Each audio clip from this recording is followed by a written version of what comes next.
Hi guys, இது நம்ம Tamil MP react channel. நேற்று வந்து வீடியோ போட முடியல. காரணம் கரண்ட் ஆஃப் ஆயிடுச்சு. 2 நாளாக அவஸ்தைப்பட்டுட்டு இருந்தோம், அதனால போட முடியல. இனிமேல் ரெகுலராக வரும் அப்படின்ட்டு டக்குன்னு எதாவது பேச முடியல. ஏன்னா எப்போ என்ன நடக்குன்னு தெரியல. நான் கரெக்டாக என்னைக்கு வாக்கு கொடுத்து கரெக்டாக போகலான்னு நினைக்கிறேன்னா அப்போ தான் ஏதாவது சம்பவம் நடந்துருது. எது நடந்தாலும் போடுறதுக்கு ட்ரை பண்ணுறோம். அதையும் மீறி வீடியோவே ஷூட் பண்ண முடியல அப்படின்றப்ப தான் போட முடியாமல் போயிடுச்சு. அந்த மாதிரி எதனா நடுவில் நடந்துச்சுன்னா அப்போ மட்டும் உங்களுக்கு தெரிவிச்சிடறோம்.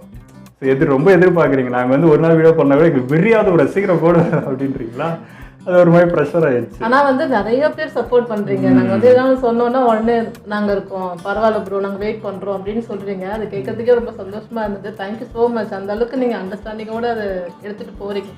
அதே மாதிரி இன்னொருத்தர், அவர் வந்து பேர் வந்து மிஸ்டர் எடிட்டர். அவர் வந்து என்ன சொன்னார், ப்ரோ நீங்கள் வந்து வீடியோ வந்து எங்கிட்ட கொடுங்க, நான் உங்களுக்கு எடிட் பண்ணி தரேன், ஃப்ரீயாகவே எடிட் பண்ணி தரேன், பக்காவாக வந்து பண்ணி தருவேன் அப்படின்னாரு. அதெல்லாம் எங்களுக்கு இப்போ பெருசாக இருந்துச்சு. என்னையா அது அப்படி அது வருமா, அது என்ன சொல்கிற, எப்படி அந்த வார்த்தை எனக்கு சொல்கிறதுன்னு தெரில. ரொம்ப சந்தோஷமாக இருந்தது.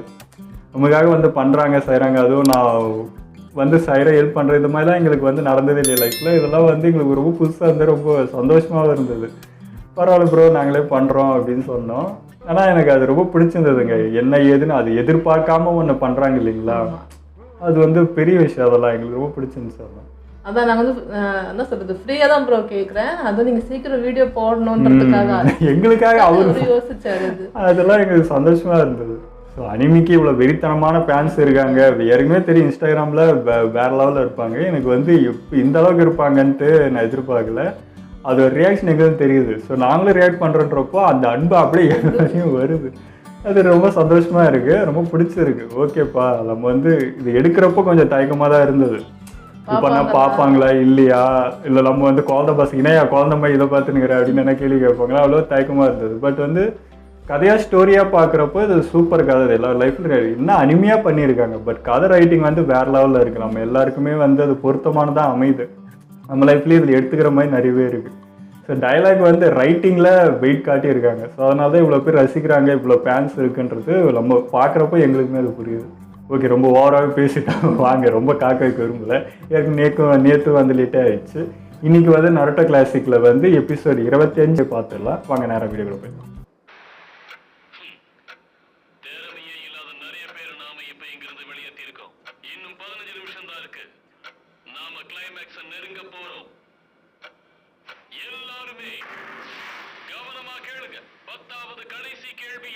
ஆமால சொல்கிறேன்னாரு. நம்பிதான் இருக்கிறான். என்ன சொல்ல போதோ தெரியல.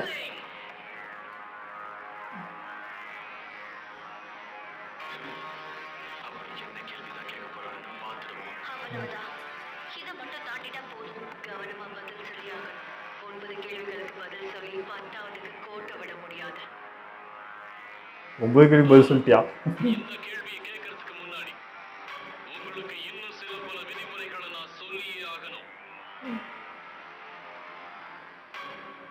யாரு ஒரு வயசானவர்? இப்பதான் வரானே, அப்போ போனவன்.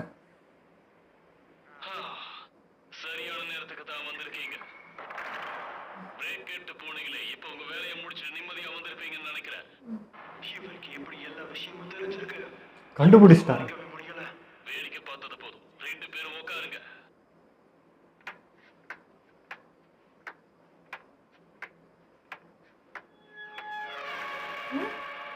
விட்டு போட்டு போயிட்டான்.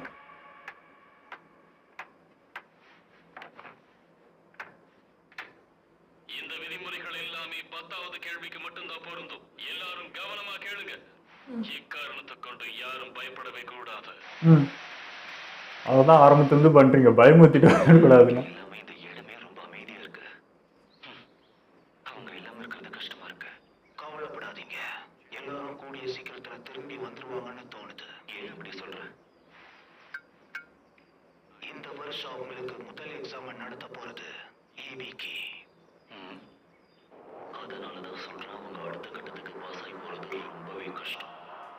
உங்களோட பயங்கரமானவரா?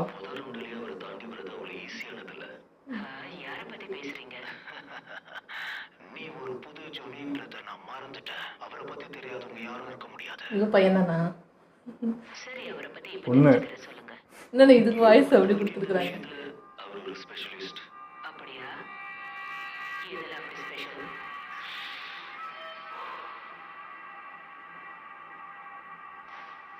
விசாரிக்கிறதுலையும் டார்ச்சர்லையும். ஆ டெஸ்ட் நடத்துறப்போ அவர் பிசிக்கல் டார்ச்சர் பண்ண வாய்ப்பே இல்லை. அதுக்கான அவசியமும் வராது. ஏன்னா அவரோட ஸ்டைல் ரொம்ப வித்தியாசமானது. எல்லாரோட அறிவையும் சோதிப்பாரு. உடல்களை கிடையாது. அவரு இதுக்கு பேர் போனவர்.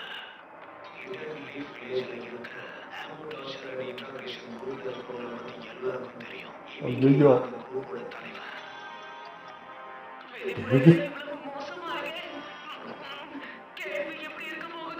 டே உங்க சென்சே நடுங்கிறாங்களா இவரை பார்த்து? யாருக்கெல்லாம் இந்த கடைசி கேள்விக்கு பதில் சொல்ல விருப்பம் இல்லையோ அவங்கெல்லாம் நிராகரிக்கலாம். உங்களோட முடிவு தான் கடைசி. ஆ? இப்ப என்ன சொன்னாரு? கடைசி முடிவு எங்களோடதான். ஆண்டி, நின்னு சீக்கிரமா சொல்லுங்க. இந்த கேள்வியை நிராகரிச்சா ஆண்டி என்ன நடக்கும்னு நீங்களே சொல்லுங்க. இந்த கேள்விக்கு நீங்க பதில் சொல்ல விருப்பப்படலன்னா 9 கேள்விக்கு நீங்க சரியான பதில் கொடுத்திருந்தா உங்களோட ஸ்கோர் 0. இன்னும் அப்போ புரியுதா? சொல்லியே ஆகணுமே எல்லாரும். அப்படின்னா உங்க டீம்ல இருக்கிற மத்த 2 பேரும் கூட சேர்ந்து ஃபெயில் ஆயிருவாங்க. எல்லாம் கஷ்டப்பட்ட கஷ்டம்லாம் வேஸ்ட்டு தான். இப்போ சொல்லணும்னு சொல்லிடலாம் டேரக்டா. கொஞ்சம் பொறுமையா இருக்கீங்களா? நான் இன்னும் விதிமுறைகளை சொல்லி முடிக்கல. இன்னுமா? இந்த டெஸ்ட் முடிக்க இன்னும் எவ்வளவு விதிமுறைகள் இருக்கும்? இந்த கேள்விக்கு நீங்க பதில் சொல்ல முடிவெடுத்து தப்பான பதில கொடுத்தீங்கன்னா ஆ நீங்க ஃபெயில் ஆகிறது மட்டும் இல்லாம இதுக்கு மேல உங்க வாழ்க்கையில நீங்க இந்த ஸ்டூடெண்ட் எக்ஸாமை எழுதவே முடியாது. அட்டாப்பாங்களா? யோ ரொம்ப அநியாயம். நான் இதை ஒத்துக்க மாட்டேன். ஆமாங்க. நான் கேள்விப்பட்டதே இல்ல. இங்க இருக்கிற நிறைய பேர் இந்த டெஸ்ட் நிறைய தடவை அட்டெண்ட் பண்ணிருக்காங்க. ஆ. இப்படி சொன்னா எவன் எழுதுவான்? இதுல வருத்தமான விஷயம் நீங்க எல்லாருமே துரதிர்ஷ்டசாலிங்க. இந்த தேர்வுக்கான விதிமுறைகளை எழுதுறது நான் தான். என் முடிவை மாத்திக்க மாட்டேன். நீங்க இந்த கேள்வியை எடுத்துக்க விரும்பலன்னா தாராளமா நிராகரிக்கலாம். எங்க? தன்னம்பிக்கை இல்லாதவங்க இந்த தேர்வுல இருந்து இப்பவே விலகிக்கலாம். உங்களுக்கு ஆசை இருந்தா அடுத்த வருஷம் வந்து முயற்சி பண்ணுங்க. ஓ, தன்னம்பிக்கை டெஸ்ட் பண்ணுறாங்க நினைக்கிறேன். அதான் இப்போ விலகிட்டா அடுத்த வருஷம் கூட எழுதிக்கலாம். ஆனால் ஃபெயில் ஆகிட்டா முடிஞ்சு போச்சு. பதில் சொல்ல விரும்பலனாலும் நாங்க 3 பேருமே ஃபெயில் ஆயிடுவோமே. அதுக்கு வாய்ப்பே இல்லை. அப்படி நடக்கவே கூடாது. நருட்டோ ஆனா பிரச்சனை என்னன்னா ஒரே ஒரு வாய்ப்பு மட்டும் தான் இருக்கு. தப்பான பதில கொடுத்தா அதுக்கப்புறம் வாழ்க்கையே முடிஞ்சிடும். எப்படி போனாலும் முட்டு சந்தாவே இருக்கு. இது ரொம்ப அநியாயம். அது ஏற்கனவே எம்டி பேப்பரு. இதுக்கு கொடுத்திருக்கலாம்.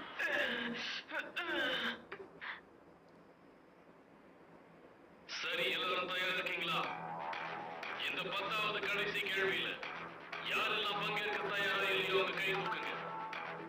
உங்க நம்பரை பதிவு பண்ணிக்கிட்டு அதோட உங்களை வெளியேற்றிடுவோம். தைரியத்தை சோதிக்கிறாரோ? ஆமாம். அந்த கேள்வி என்னவா இருக்கும்? சுலபமா இருக்குமா? கிவ் அப் பண்ணாமல் இருக்காங்களான்னு பார்க்கணும். பதில் சொல்லிட்டா அதுதான் நினைக்கிறேன். இருக்க வேண்டியதுதான். இக்கட்டான சூழ்நிலையா இருக்கு. ஆனா இதை தவிர்க்க முடியாது. எல்லாருமே ஃபெயில் ஆயிடுவோம். மத்தவங்க என்னால பாதிக்கப்படக்கூடாது.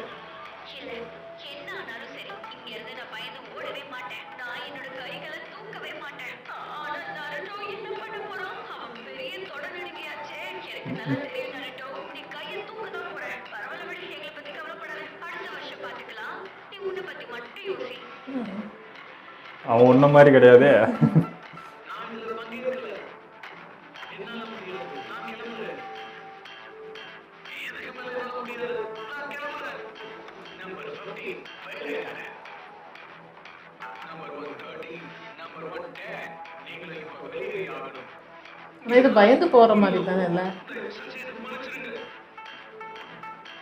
ஃபெயில் ஆகிட்டா இனிமேல் எழுதவே முடியாதுன்னு பயமுறுத்தினா அப்படிதான். இதுக்கு மேல என்னால முடியாது. நானும் வெளியே போறேன் சார். இது ஃபெயில் ஆக மாட்டோம்னு நம்பணும்ல. ஆனால்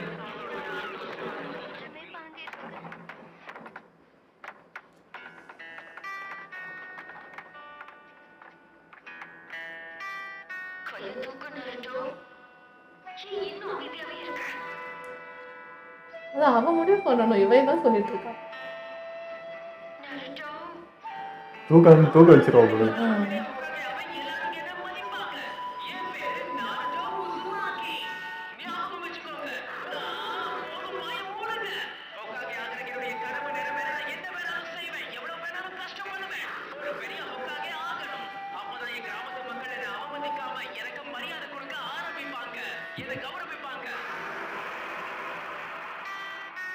அவன் விட்டு கொடுக்க மாட்டான் தான் நினைக்கிறேன். உங்காகே உங்காகே அதை தவிர அவன் வேற எதுவுமே யோசிக்க மாட்டான். அவனோட கனவே அது மட்டும்தான். அந்த கனவை மட்டும் எப்பவுமே உடையவே கூடாது. ஆனா அவன் கையை தூக்கலன்னா இனி எதுவுமே நிறைவேறாது. நீ தோத்து போறதை என்னால பார்க்க முடியாதுன்னு நினைச்சோம். தூக்கிட்டான். ஆட்டா பாவி. நீயா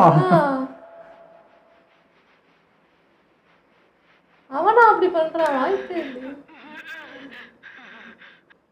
பயந்துட்டியா?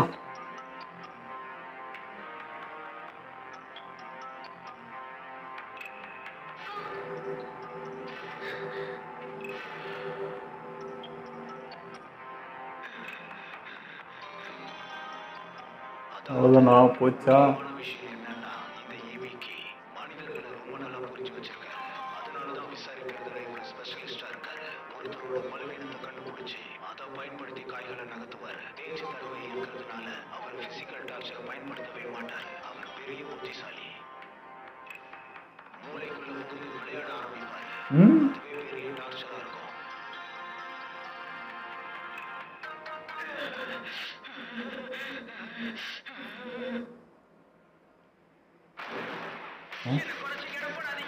அதானே பார்த்தேன்.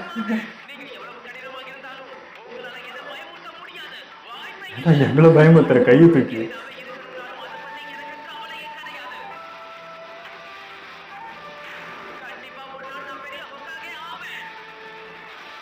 அதானே பார்த்தேன்.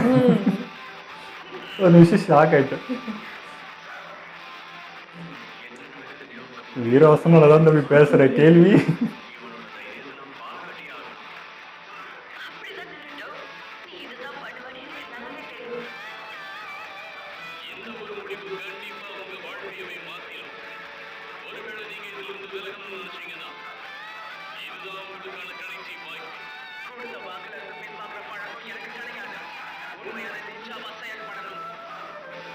இப்போ அவன் சொன்னது எல்லாருக்கும் நான் தைரியமா இருக்கும்.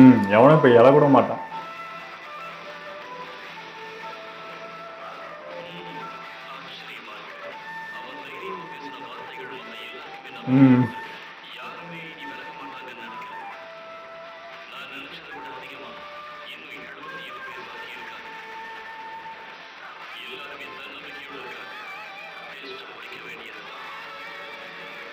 என்னையா அது கேள்வி சொல்லிடுங்கயா. முடிக்க போறேன்றாரு.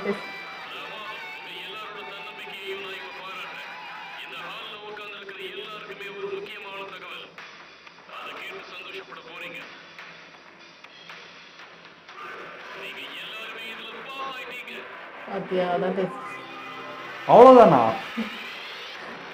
ஐயோ ஒண்ணுமே எழுதலையா?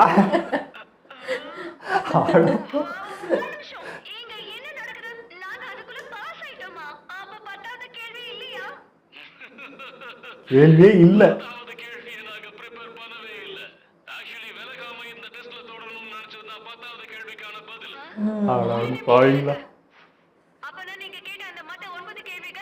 அல்ல தாண்டா வீட்டுக்கு போ.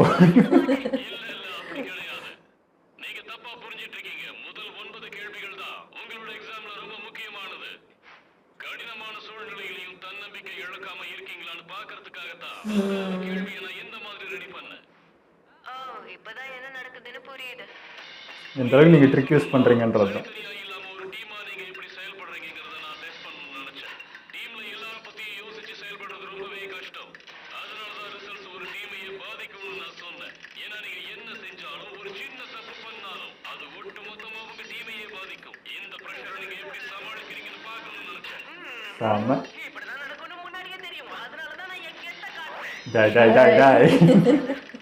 அப்படியே அளந்து வர்றானே.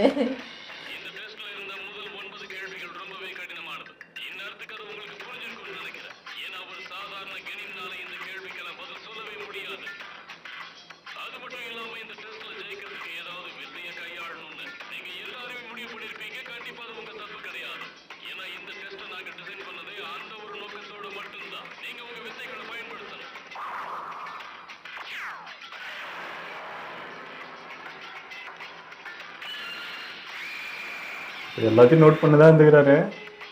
எல்லா கேள்விகளுக்கும் பதில் தெரிஞ்ச 2 பேரை நான் இந்த டெஸ்ட்ல உட்கார வச்சேன். அவங்க என்னோட ஜூனியர்ஸ். நீங்க அவங்க கிட்ட இருந்து காப்பி அடிக்கணும்னு நினைச்சீங்க. என்னோட திட்டம் நிறைவேறிடுச்சு. அதுவே அவங்க ஆளுதான். அதானே பார்த்தேன் எப்படி ஆன்சர் தெரிஞ்சு எல்லாருக்கும்ட்டு.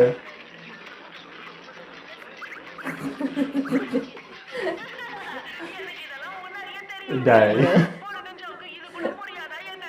நீ என்ன சொல்ற ஹினாடா? இந்த வாயிலன்னு நாய்த்திக்கிட்டு போயிட்டேன். விஷயமே தெரியாதா?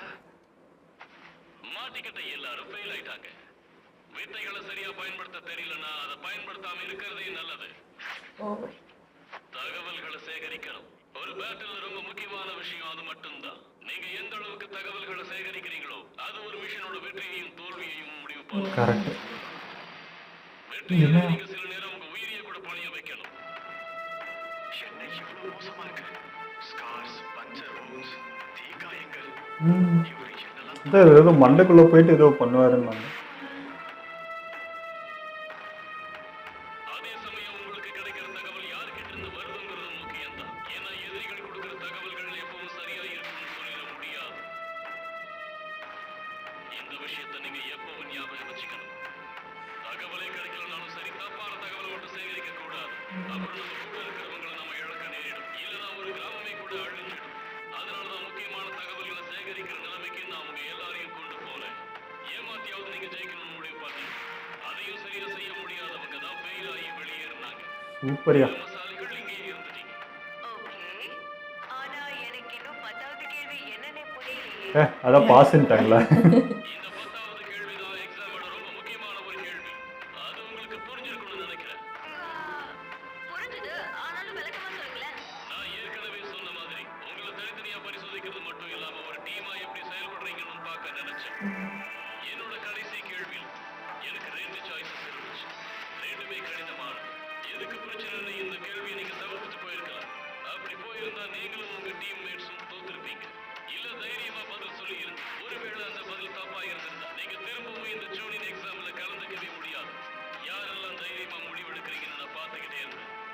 ஒரு மிஷின்ல தைரியமா முடிவெடுக்கணும்ல. ஜூனியர் வாழ்க்கையில இந்த மாதிரி தருணங்கள் தினந்தோறும் வந்துகிட்டே இருக்கும். உதாரணத்துக்கு நான் இப்போ உங்களுக்கு ஒரு மிஷன் கொடுக்க போறேன். எதிரிகளோட கோட்டையில இருந்து ஒரு டாக்குமெண்ட்டை நீங்க எடுத்துட்டு வரணும். எதிரி கைவசம் எத்தனை நிச்சாஸ் இருக்காங்கன்னு கூட உங்களுக்கு தெரியாது. அவங்க கிட்ட எவ்வளவு ஆயுதங்கள் இருக்குன்னு தெரியாது. அது மட்டும் இல்லாம நீங்க அங்க போவீங்கிற விஷயத்தை எதிரிகள் ஏற்கனவே யூகிச்சிருப்பாங்க. எதிரியோட வலையில நீங்க சிக்குவீங்கன்னு அவனுக்கு நம்பிக்கை இருக்கும். இப்போ இந்த மிஷன்ல இருந்து விலகிக்கிறது உங்களுக்கு ஒரு சாய்ஸா இருக்கும்.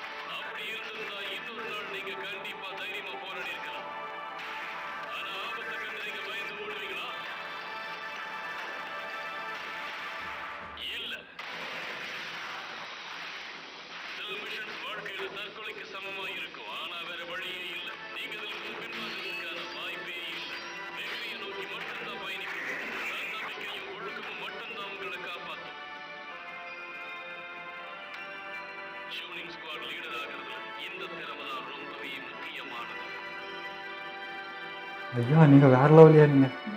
பாதுகாப்பான வழியை தேர்ந்தெடுக்கிறவங்க யாரா இருந்தாலும், சவால்களை எதிர்க்க முடியாம பின்வாங்குறவங்க யாரா இருந்தாலும் சரி, சுயநலமா யோசிச்சுட்டு டீம் மெம்பர்ஸை பத்தி கவலைப்படாம இருக்கிறவங்க எப்பவுமே முன்னேற முடியாது. மத்தவங்களுக்கு என்ன ஆனாலும் சரி, நான் நல்லா இருக்கணும்னு நினைக்கிறது மிகப்பெரிய தப்பு. அவங்களால வாழ்நாள் முழுக்க சுடினாகவே முடியாது. நான் இருக்கிற வரைக்கும் அது நடக்காது. இங்க இருக்கிற எல்லாரும் நான் உங்களுக்கு கொடுத்த 10 கேள்விகளுக்கும் வெற்றிகரமா பதில் சொல்லியிருக்கீங்க. அடுத்த கட்டத்துக்கு முன்னேறதுக்கு நீங்க எல்லாருமே தகுதியானவங்களாயிட்டீங்க. இப்போ முதல் கேட்டை நீங்க தாண்டிட்டீங்க. ஜூனியர் எக்ஸாமோட முதல் கட்டம் இந்த தருணத்தோட முடிவுக்கு வருது. இனி இங்க எந்த டெஸ்டும் இல்ல. எல்லாருக்கும் என்னோட வாழ்த்துக்கள். அவனுங்க ஒரே சந்தோஷம், ஒண்ணுமே பண்ணல. இவன் மட்டும் ரொம்பவே வித்தியாசமா இருக்கு. ஆ?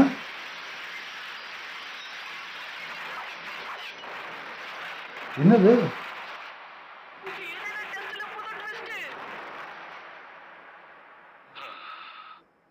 வழக்கம் போல அவசரப்பட்டு வந்துட்டியா? அடுத்த கட்டத்துக்கு தயாரா இருக்கீங்களா? இது கொண்டாடுறதுக்கான நேரம் கிடையாது.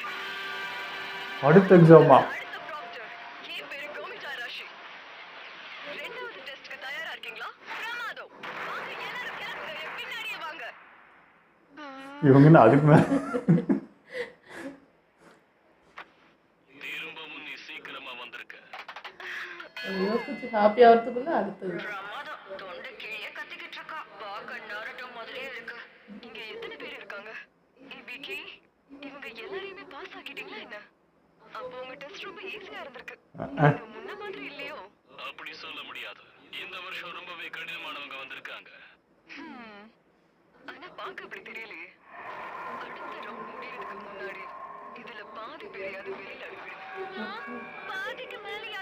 வரவங்களா எப்படி இருக்கீங்க? இது கண்டிப்பா வேடிக்கையா இருக்க போகுது. இது வரைக்கும் உங்களுக்கு எல்லாமே சுலபமா இருந்திருக்கலாம். ஆனா நாளைக்கு காலையில எல்லாமே தலகீழ மாற போகுது. என்னை எங்க சந்திக்கணும்னு உங்க ஸ்குவாட் லீடர்ஸ்க்கு சொல்லி அனுப்புறேன். எல்லாரும் கிளம்பலாம். வரவங்க எல்லாருமே டெரர் தான் போல.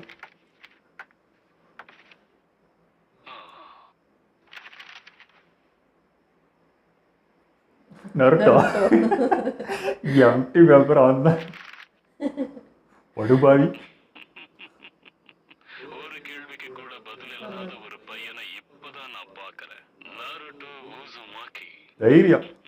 இவன் கண்டிப்பா வித்தியாசமானவன் தான். பார்க்க ரொம்ப நல்லா இருக்கே. என்ன இடம் இது?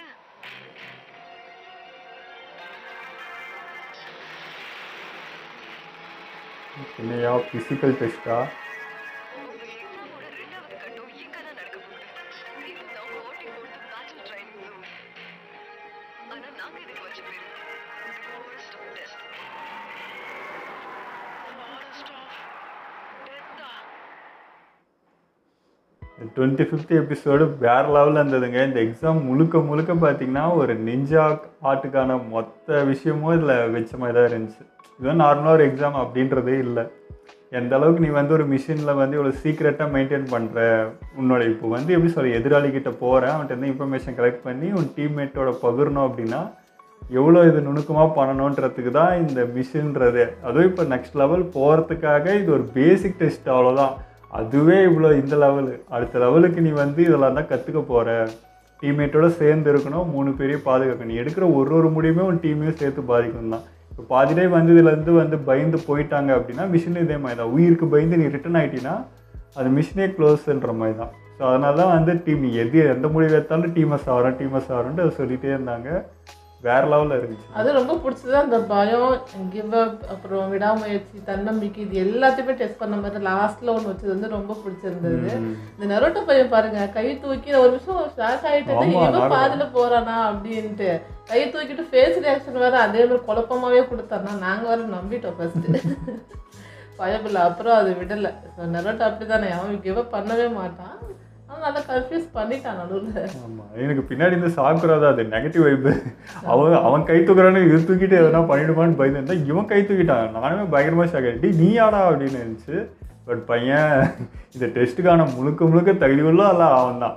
கடைசி வரைக்கும் பேப்பரில் ஒரு இங்க் ஒரு சொட்டு இப்போ பேனாக வைக்காமல் அவன் வந்து உக்காந்துட்டு இருக்கான், தைரியமாக பேசிகிட்டு இருக்கான், எல்லாம் பண்ணிட்டு இருக்காங்க. அதுதான் அவனோட தன்னம்பிக்கை. எப்படியா இருந்தாலும் நான் வந்துடுவேன், விடாமுயற்சி தான் அப்படின்றது ப்ரூஃப் பண்ணிகிட்டே தாங்க இருக்கு அவரோட தெரியும். வேற லெவலில் இருக்கு. ஓகே, இதோட நம்ம வீடியோ முடிச்சுப்போம். மறக்காமல் லைக், கமெண்ட், ஷேர் பண்ணிவிடுங்க. மறக்காமல் சப்ஸ்கிரைப் பண்ணிவிடுங்க.